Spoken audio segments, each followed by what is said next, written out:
सोलापूर शहरालगतच्या शेळगी परिसरात शुक्रवारी पहाटे एसटी बस आणि ट्रक यांच्यात भीषण अपघात झाला।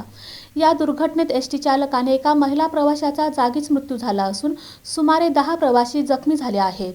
सोलापूर शहरालगतच्या शेळगी परिसरात शुक्रवारी पहाटे एसटी बस आणि ट्रक यांच्यात भीषण अपघात झाला। या दुर्घटनेत एसटी चालकाने एका महिला प्रवाशाचा जागीच मृत्यू झाला असून सुमारे 10 प्रवासी जखमी झाले आहेत। मिळालेल्या माहितीनुसार पुणे जिल्ह्यातील कुरकुंब येथून धाराशिव जिल्ह्यातील उमरगा येथे जाणारी एसटी बस पहाटे 4:30 वाजण्याच्या सुमारास सोलापूर एसटी स्थानकात पोहोचली होती। त्यानंतर बस उमरग्याच्या दिशेने निघाली असताना सोलापूर हैदराबाद राष्ट्रीय महामार्गावरील शेळगी परिसरात पहाटे 5च्या सुमारास समोरून येणाऱ्या ट्रकला धडकली। या भीषण अपघातात एसटी चालक दादाराव भालचंद्र बनसोडे वय 43 आणि प्रवासी नागूबाई राम रेवगे यांचा जागीच मृत्यू झाला। तसेच जवळपास 10 प्रवासी जखमी झाले असून त्यांच्यावर उपचार सुरू आहेत। अपघाताची माहिती मिळताच पोलीस आणि आपत्कालीन यंत्रणा घटनास्थळी दाखल झाल्या। जखमींना तातडीने रुग्णालयात हलवण्यात आले। अपघाताचे नेमके कारण अद्याप स्पष्ट झाले नसून पोलीस पुढील तपास करत आहेत। या घटनेमुळे सोलापूर हैदराबाद राष्ट्रीय महामार्गावर काही काळ वाहतुकीवर परिणाम झाला होता।